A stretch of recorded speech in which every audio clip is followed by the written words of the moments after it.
반갑습니다. 강남선비고요. 두산LBT 주가 전망 도와드릴 건데요.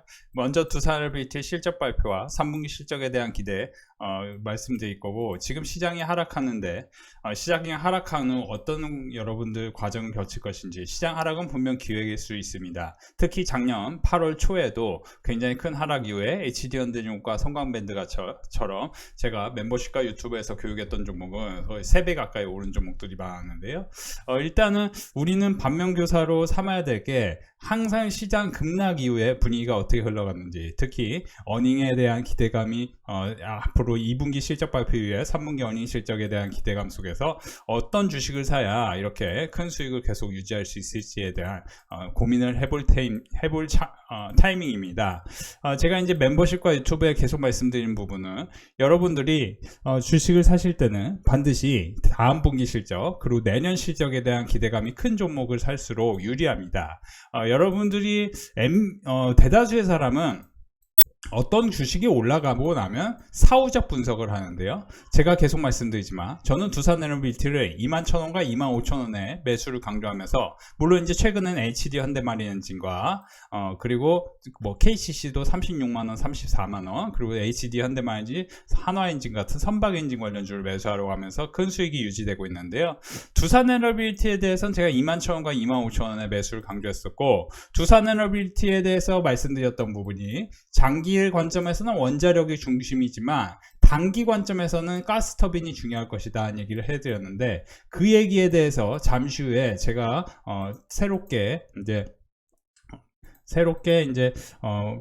공부한 교육 자료를 통해서 여러분들 알려드리도록 하겠습니다. 이제 사실 두산에너빌티는 H급 가스터빈 분야에서 점유율이 1~2% 수준에서 10%대로 올라갔지만, 지금 방금 아까 보여드린 대로 F급 가스터빈에 대해서도 지금 이게 이제 시운전을 성공했고, 국산화 핵심 부품 관련해서도 이제 향후에 사실 복합 이제 발전소 가스터빈에 대해서 글로벌 가스터빈 발전 설비 시장에서 압도적인 역할을 할 수 있을지 한번 관심 갖고 공부를 해볼 종목입니다.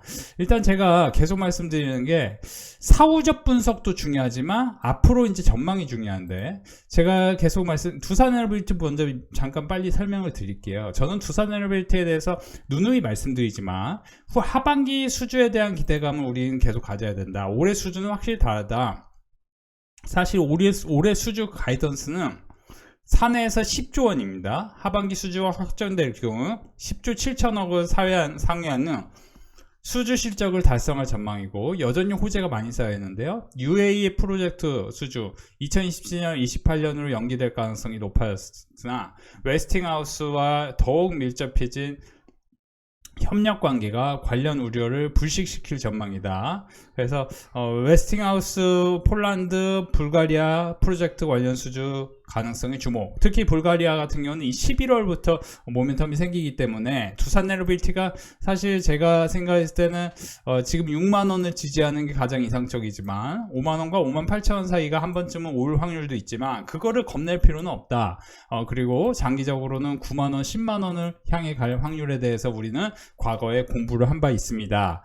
그리고 제가 계속 누누이 말씀드리지만 두산에너빌티를 21,000원과 25,000원 라인에서 매수를 강조했고, 그 이후에 상당히 크게 올랐지만 앞으로 더 크게 오른다고 얘기를 드리는 거는, 현재 시장이 조방원 장세다. 물론 저는 이 주도주에서 사실 한 개 정도 섹터가 빠질 수 있다고 생각해요. 그러니까 이제 여러분들 다시 우리가 생각해보면 태조 이방원 장세였습니다. 근데 태조 이방원 장세에서 태양광과 2차전지가 빠지면서, 그쵸? 조방원 장세로 바뀐 게 본격적으로 22년과 23년을 거치면서였고, 24년에 본격화됐습니다. 저는 26년이 들어서면 분명히 조방원 장세에서 한두 개가 빠질 수 있고, 또는 뭐 사실 조선만 달릴 수도 있고, 그건 뭐 알 수가 없는 거죠. 그렇지만 제가 이제 말씀드리고 싶은 거는, 원자력이 2030년과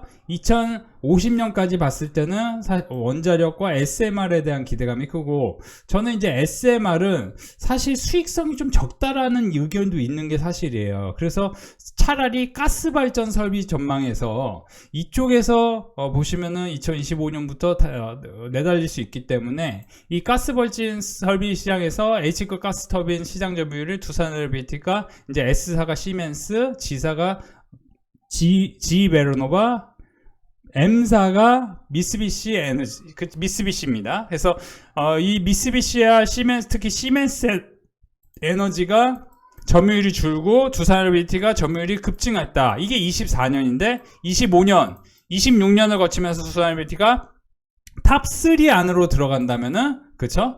이거는 이제 두산에너비티가 가스 터빈 시장에서도 글로벌 탑티어가 될 수 있고, 원자력에 대해서도 또 수주를 받으면 받을수록 두산에너비티의 그저 수주 잔고는 쌓이기 때문에, 그게 실적으로 나오는 거는 원자력 같은 경우는 평균 리드 타임이 이제 아시면 도움이 되실 것 같은 게, SMR 같은 경우는 3년에서 5년이고요. 그리고 이제 1년 6개월에서 2년 6개월 사이가 조선, 배를 이제 배 이제 조선 수주 관련된 게 매출로 잡히는 거고, 두산에너비티가 원자력이 수주로 잡힌 거는 5년 이상.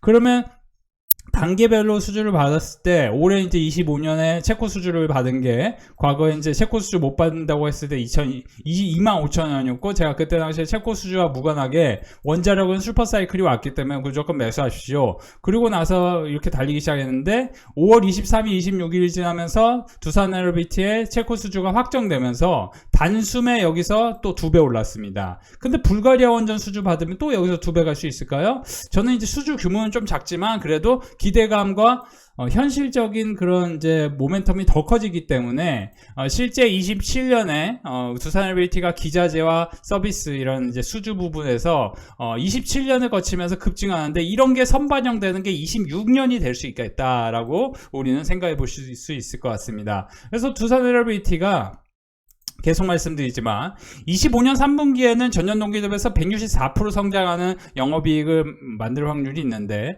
영업이익이 전년에 물론 이제 기저효과라는 게 있습니다. 계속해서 좋은 숫자를 만들다가 작년 3분기 때 안 좋았고 작년 4분기 다시 살아났는데, 3분기에는 무조건 기저효과가 있기 때문에 사실 이런 숫자가 여기서 더 커진다면은 어닝 서프라이즈, 그 기대감 하나만으로도 신고가를 뚫고 올라가면서 상당히 큰 그림을 만들 수 있겠죠. 우리는 시장이 급락할 때 항상 겁을 먹습니다.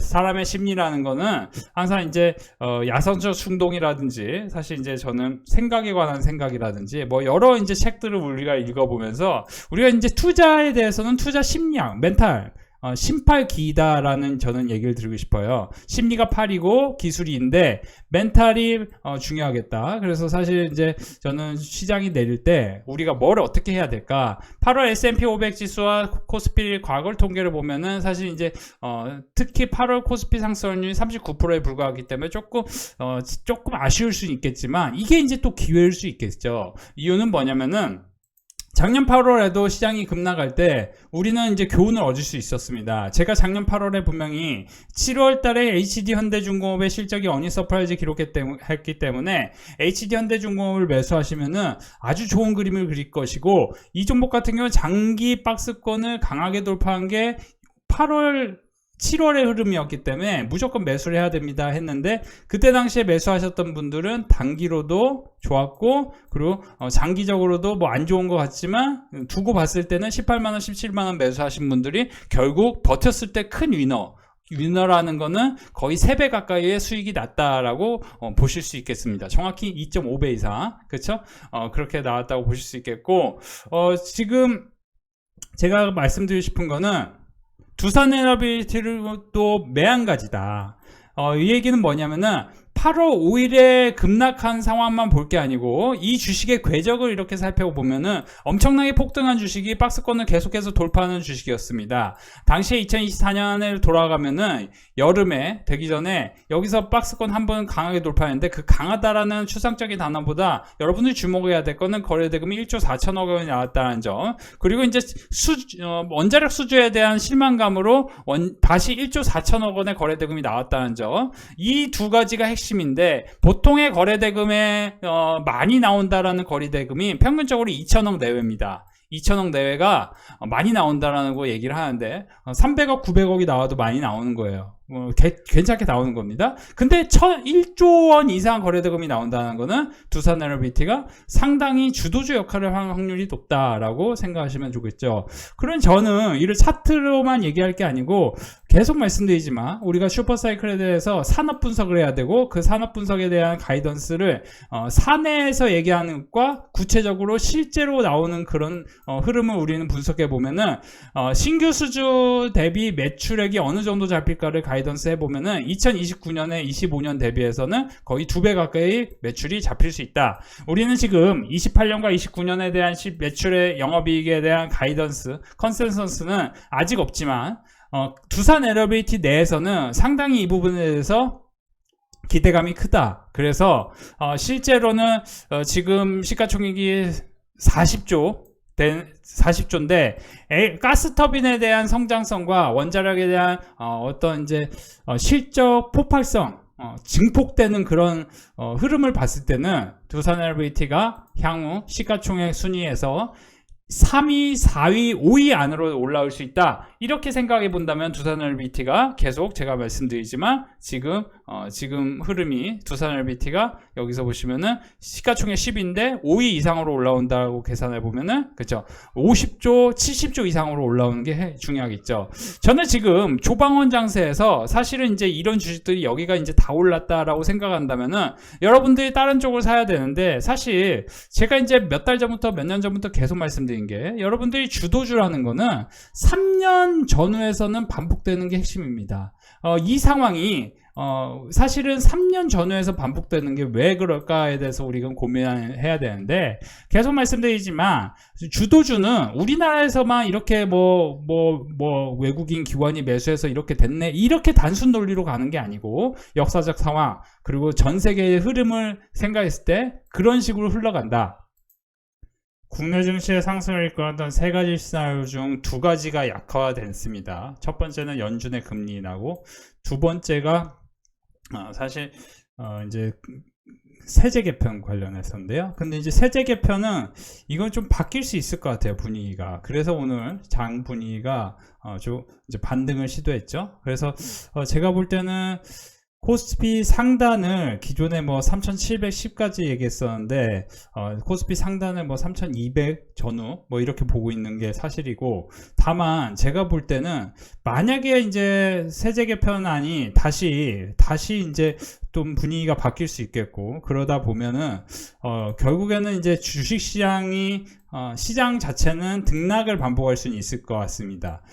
또 이제 좋은 얘기 나올 거에 대한 기대감이 오르고 또 이제 안 좋을 거 내리고. 근데 우리가 이제 명심하셔야 될 거는 24년 8월부터 그래서 현재 이제 2분기 실적을 발표했고 2분기 어닝 서프라이즈 이후 3분기 순이익 추정치가 상향 조정되는 기업들을 9월 상대적으로 높은 수익률을 기록했는데요. 사실 이제 제가 볼 때는 2분기에 어닝 쇼크를 기록했지만 3분기 순이익 그러니까 2분기 어닝 쇼크라는 게 2분기가 조금 실적이 미지근한 종목 중에 3분기 순이익이 추정치가 상향되는 종목을 우리는 고를 필요가 있습니다. 그래서 이제 하나증권 리포트에 따르면은 이제 이거는 이제 참고하시면 도움이 되는 게 과거에 이명박 정부 때 대주주 기준 50억에 35%의 세율이었고 문재인 정부 때 10억. 그러니까 문재인 정부 때 10억만 있어도 부자니까 세금 내라 이런 식으로 이제 분위기가 있었는데 이재명 정부 때 이번에 다시 10억 이게 이제 발표된 안인데 그 안이 바뀔 거라고 지금 예상되고 있죠. 사실 이런 거는 이제 바보 인증인 거예요. 왜냐면은 10억 기준을 대주주 기준이라고 놓으면은 사실 이제 대다수의 10억 이상 투자자들은 공통점이 뭐냐면은 그러면은 세금을 누가 45% 내고 싶겠어요. 당연히 11월 초부터 서서히 이제 주식 그만하자. 그죠? 내가 50% 이상 수익률이 나지 않는 이상 세금 70% 이상 수익률이 나지 않는 이상 세금 때문에 주식을 안 하는 게 훨씬 낫죠. 그러니까 11월부터 뭐예요? 11월부터 12월 말까지는 주식을 다 매도하고 웬만하면 7억 이하로 맞춰놓는 거죠. 이게 기존의 부자들, 자산시장을 이렇게 자산시장 참여자들, 큰 손들의 행태였습니다. 그러면은 지금 이걸로 인해서 세금을 더 늘리겠다라고 얘기하는 어떤 정책 결정자가 있다면은 그 사람은 정말 주식시장에 대해서 하나도 아무것도 모르는 사람이다라고 우리는 방증하는 상황입니다.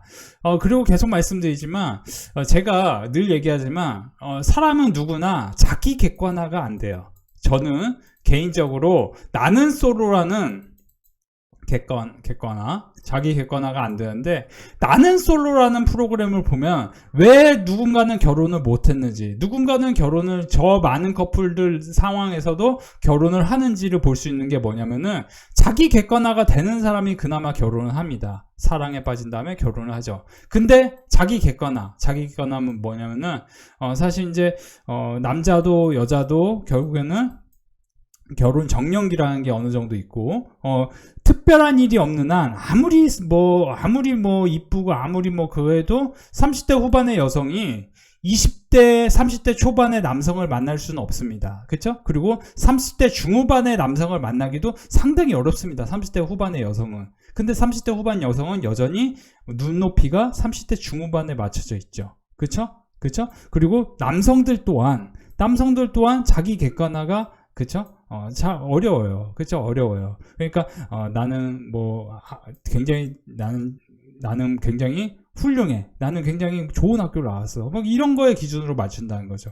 그런 것처럼, 이 얘기를 제가 이제 쓸데없는 얘기를 하는 이유는 뭐냐면은, 정책 결정자들이 자기 객관화가 안 된 사람들이 정말 많습니다. 사실상 제가 이제, 이런 비판을 하기 싫지만, 정책 결정자들도 정말 자기들이 이제 정치인들이고 되게 막 높은 위치에 있고 막 비서 있고 막 다 하니까 자기들이 무슨 왕인 것처럼 행동하는 사람들이 꽤 있거든요. 그러니까 사실 주변에서 이건 정말 잘못됐습니다. 이거 되게 바보 같은 결정이에요. 라고 얘기해도 지금 우리 서민들을 위해서 이렇게 해야 됩니다. 이거 진짜 사실 제가 꼭 얘기 드리고 싶은 거는 주식시장이 올라야 다 같이 돈을 버는 건데 주식시장이 자꾸 이제 매도 압박을 받아서 매년 11월마다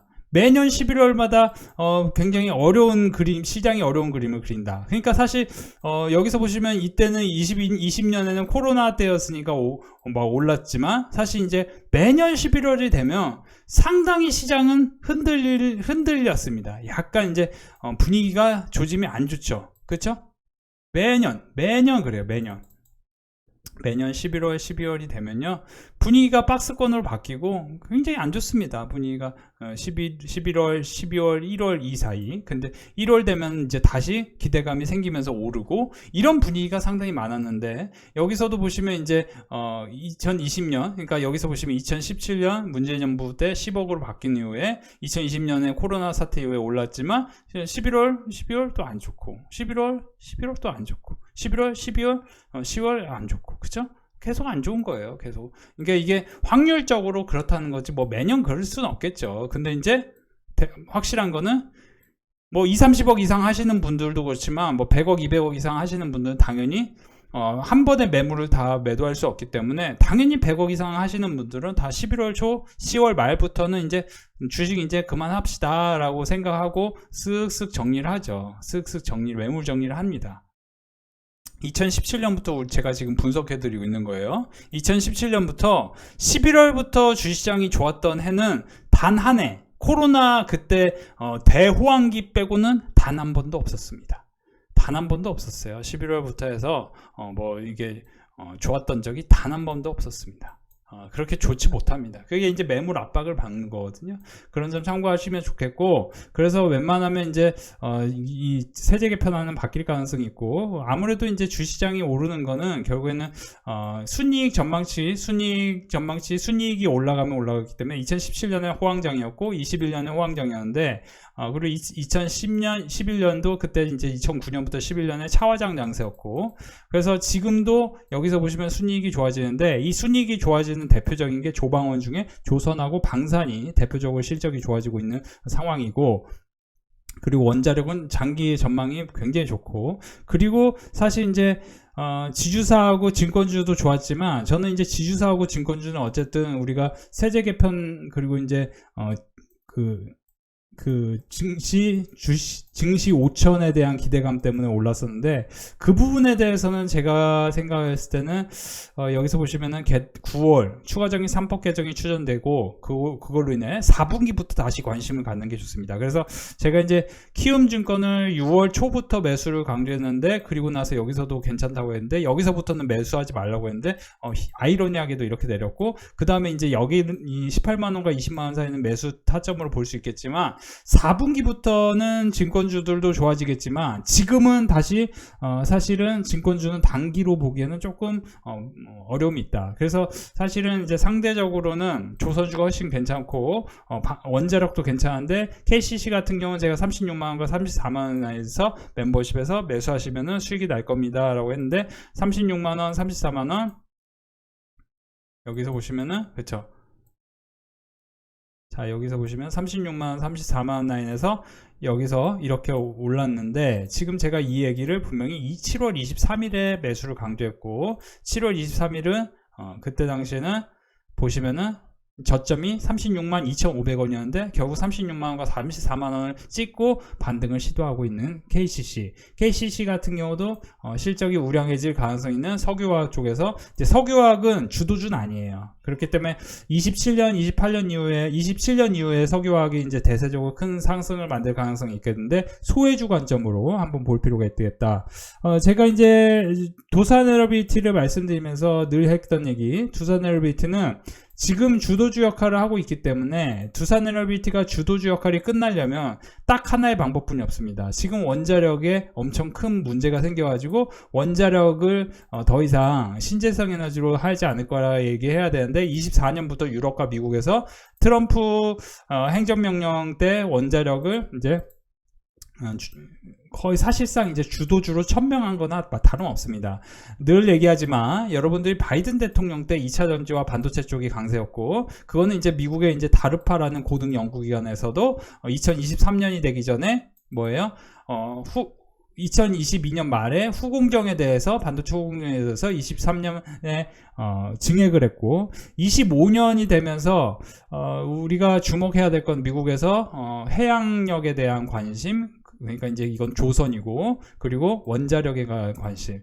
제가 늘 계속 얘기하지만 여러분들이 주식시장에서 현재 탈세계화 관점에서 계속해서 시장에서 주목을 받을 수 있는 거는 결국 조선 그리고 원자력 같은 경우는 한미 정상회담이 8월 말 정도에 기대가 생기기 때문에 지금 원자력이 별로 떨어지지 않고 오히려 반등을 크게 하는 형태의 흐름이 나오고 있다. 이 정도는 알고 계시면은 원자력을 기존에 21,000원과 25,000원 라인 매수하셨거나 아니면 중간에 매수하신 분들도 10만원 라인까지 갈 가능성에 대해서 한번 생각해 보실 필요가 있겠고 한 번쯤은 하락이 나올 확률이 있겠어요. 왜냐면 이제 기간 조정 구간이에요. 참고로 이런 기간 조정은 과거의 주도주 같은 경우 최소 한 2석 달 정도는 이런 주도주가 반복해서 이렇게 여기서 보시면은 그죠, 한미반도체도 폭등했다가 여기서 그죠, 여기서 폭등했다가 횡보를 한 6개월간 하고 그죠, 그 다음에 이제 계단식으로 이런 식으로 올랐는데 두산에너비티도 결국에 여기서 이제 계단식으로 오르는 게 굉장히 중요하고 실제로 이제 어설프게 박스권을 돌파하는 흐름이 생기면은 그 다음에 시장이 안 좋으면 폭락 나왔다가 다시 올라가고 이런 두 가지의 흐름이 나올 수는 있습니다. 그러니까 상승이 어설프게 나오면은 시장이 안 좋아지면 마이너스 30% 정도 나올 수 있기 때문에 만약에 여기서 74,000원과 8만원 사이를 갔다가 여기서 그쵸? 여기서 만약에 폭락으로 바뀌면은 당연히 56,000원과 5만원 사이가 저점 매수일 수 있겠습니다. 그러니까 제가 볼 때 6만원하고 5만원 사이가 사실상 단기로는 지지가 굉장히 유력한 흐름이라고 보시는 게 맞겠고 그 다음에 여기를 돌파하는 가는 순간에 매수를 따라 하시는 분들은 오히려 고점에서 물릴 확률도 있어요. 그런 점 참고하시고 저희 멤버십은 분위기가 사실 굉장히 좋고 여러분들이 혼자서 주식하기 힘든 분들은 멤버십에서 함께 하는 걸 저는 권해드리고 싶은데요. 자, 일단은 아까 말씀드린 대로 주도주였다가 지금 3분기 실적에 대한 기대감이 큰 종목. 그러니까 3분기 순이익 추정치 변화율이 높은 종목을 보시면 이제 한화엔진하고 대표적으로 하나오션, 하나그룹 관련주인데 이건 이제 조선에 대한 마스가죠, 마스가. 미국에서 이제 우리나라와 조선 관련해서 커다란 협력. 그 커다란 협력이 뭐냐면 200조를 할당했습니다. 200조를 어디다 할당해요? 우리나라 조선업을 미국에 진출하는데 정부 지원을 하겠다. 그죠? 이런 겁니다. 그러면 사실상 우리나라도 그렇고 미국도 그렇고 지금 사실 실적도 잘 나오지만 이미 향후 몇 년간은 그냥 조선업이 답이야 라고 얘기를 하고 있는 거와 똑같은 거예요. 그래서 너무 복잡하게 생각하시면 안 되고 결국에는 친환경 선박 IMO 관련해서 이제 28년 빠르면 28년부터는 우리가 지금 친환경 선박으로 바뀌어야 될 게 제가 알기로는 이제 겨우 2% 수준 바뀌었기 때문에 이 친환경 선박으로 바뀌려면 결국 선박 엔진이 핵심이고 선박 엔진하고 저는 본행제 같은 경우는 이제 손 안 대고 코 푸는 격이다. 무슨 얘기냐면은 사실 이제 투자는 HD 현대그룹하고 하나그룹이 하는데 엔진은 많이 필요하니까. 그죠? 본행제하고 엔진은 그러지 않나요? 제가 이제 잘 몰라서 그런 얘기를 하는 걸 수도 있는데, 결국 이제 선박 엔진하고 본행제는 그냥 돈을 쓸어 담을 수 있다.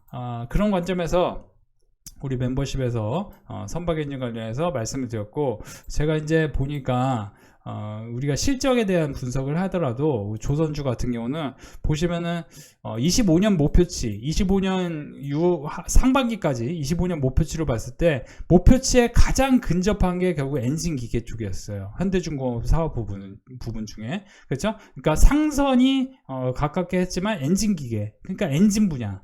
엔진 관련해서는 HD 현대만엔진, 한화엔진, HD 현대중공업이 대표적이고 이제 HD 현대사모 같은 경우도 목표치에 많이 왔고, 그러니까 현대중공업과 HD 현대사모 그리고 HD 현대미포는 목표치에 많이 안 왔는데 저는 이제 사실 목표치에 안 왔기 때문에 오히려 HD 현대미포 같은 경우도 어떻게 보면 저는 이제 큰 기회가 열렸다고는 보긴 합니다. 왜냐면은 당연히 그게 주가에 반영됐고 조금 지지부진할 수 있기 때문에 그러면 이제 주가에 지지부진한 그 상황에서 이제 사놓으면은 다시 이제 수주가 조금 앞서갈 수 있겠고, 그런 관점에서 보면은 지금 이제 못 올랐던 종목들이 하반기에는 또 달릴 수 있다 이렇게 생각하시면서 다만 이제 조선주뿐만 아니고 제가 계속 말씀드리지만 원자력과 조선주 그리고 실제 텐베거는 제가 볼 때는 뭐예요?